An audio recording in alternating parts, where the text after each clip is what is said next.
తేదీ అంటే రేపు కాకుండా ఎల్లుండు ఎలక్షన్స్ ఉండే విషయం మీ అందరికి ఒకటే చెప్పేది, ఈ రాష్ట్రంలో జరుగుతున్న ఈ అరాచక పాలనని అంతమొందించాలంటే మీ అమూల్యమైన ఓటుని తెలుగుదేశం పార్టీ ఎమ్మెల్యేగా నేను కంటెస్ట్ చేస్తున్నాను. అదేవిధంగా ఎంపీగా వేమిరెడ్డి ప్రభాకర్ రెడ్డి చేస్తున్నారు. మీ అమూల్యమైన ఓటుని మా ఇద్దరి కేసు గెలిపించాల్సిందిగా మీ అందరినీ ప్రార్థిస్తున్నాను. అన్నిటికంటే ముఖ్యంగా నేను ఒకటే చెప్పేది, 2014 నుంచి 19 దాకా ఈ రాష్ట్రంలో మంత్రిగా ఉన్నా, కానీ 2014లో నేను ఎక్కడా కంటెస్ట్ చేయలేదు.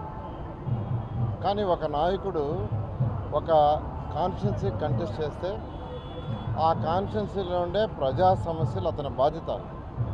2014లో నేను ఎక్కడి నుంచి కంటెస్ట్ చేయలేదు, కానీ తెలుగుదేశం పార్టీకి చేసిన సేవకు గాను నన్ను మంత్రిగా ఆ రోజు ముఖ్యమంత్రిగా ఉన్న నారా చంద్రబాబు నాయుడు అపాయింట్ చేశారు. అయితే నైతిక బాధ్యతగా నేను నెల్లూరులో పుట్టి పెరిగినందుకు నన్ను ఎవరు అడగకపోయినా సంగం బ్యారేజ్ నుంచి అండర్గ్రౌండ్ డ్రింకింగ్ వాటర్ లైన్ కానీ, దోమలు లేకుండా ఉండడానికి అండర్గ్రౌండ్ డ్రైనేజ్ కానీ, దుమ్ము లేని నగరాన్ని చేయడానికి ఎండ్ టు ఎండ్ రోడ్లు కానీ, పార్కులు కానీ అనేక కార్యక్రమాలు చేశాను. ఎవరి ఓటు అడగకుండా, ఎక్కడా కంటెస్ట్ చేయకుండా. కానీ ఈరోజు ప్రత్యక్షంగా నేను కంటెస్ట్ చేస్తున్నాను.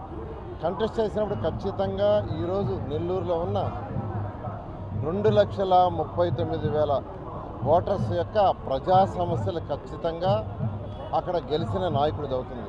ఖచ్చితంగా ఆ బాధ్యతను పూర్తిగా తీసుకుంటానని నెల్లూరు సిటీ ప్రజలందరికీ తెలియజేస్తూ, మీ అమూల్యమైన ఓటుని ఎమ్మెల్యేగా నాకు, ఎంపీగా వేమిరెడ్డి ప్రభాకర్ రెడ్డి కేసు గెలిపించండి.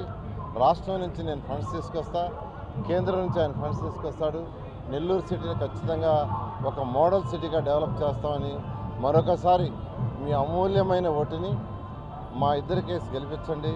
ఎంతో బాధ్యతాయుతంగా నెల్లూరు సిటీ డెవలప్మెంట్కి అన్ని విధాలా కృషి చేస్తామని మీ అందరికీ సమయం తెలియజేస్తాను. ఈరోజు ఎన్నికల ప్రచారం లాస్ట్కి వచ్చాము. నేను నా పార్లమెంట్ కాన్స్టిట్యుయెన్సీలో 7 సెగ్మెంట్స్లో రకరకాల సమస్యలు చూశాను, విన్నాను. ఈ సమస్యలన్నీ ఆర్థికంగా ఇబ్బందులు, ఈ సమస్యలు తీర్చాలంటే కూడా ఆర్థిక పరిస్థితులు బాగలేక చాలా దగ్గరలో చెప్పిన ఒక్కటి కూడా జరగలేదు. మెయిన్ కారణం కనుక్కుంటే ఎక్కడికి పోయినా ఆర్థికంగా ఇబ్బందులతో ఏది కూడా అభివృద్ధి అనేది ముందుకు పోలేదు. నేను ఈరోజు ప్రత్యక్ష రాజకీయాలకు రావడం, నేను అభివృద్ధి అనేది చేయొచ్చు ప్రత్యక్షంగా. ఎందుకంటే ఇప్పుడు వరకు నా సొంత నిధులతో సేవా కార్యక్రమాలు ఇటువంటివి చేస్తూ వచ్చాను.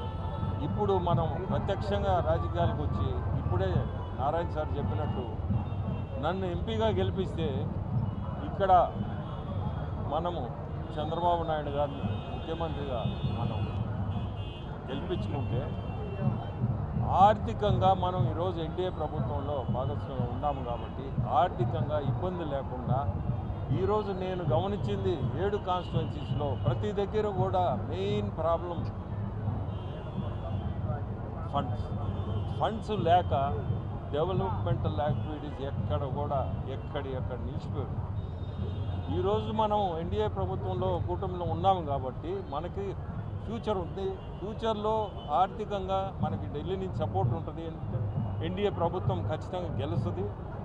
సో నేను కోరుకునేది అందరినీ, నెల్లూరు ప్రజలందరినీ కూడా 7 constituencies, Nellore city Narayana sir, rural Sridhar, అంటే కోవూరు ప్రశాంతి, కావలి కృష్ణారెడ్డి, ఉదయగిరి సురేష్, ఆత్మకూరు రామనారాయణ రెడ్డి, కందుకూరు నాగేశ్వరరావు, ఈ 7గురిని గెలిపించుకొని మనం గవర్నమెంట్ ఫామ్ చేయాలి. ఫామ్ చేస్తేనే ప్రజలు కూడా, నెల్లూరు ప్రజలు, జిల్లా ప్రజలు అభివృద్ధి కూడా మీ కళ్ళ ముందు ఉంటుంది.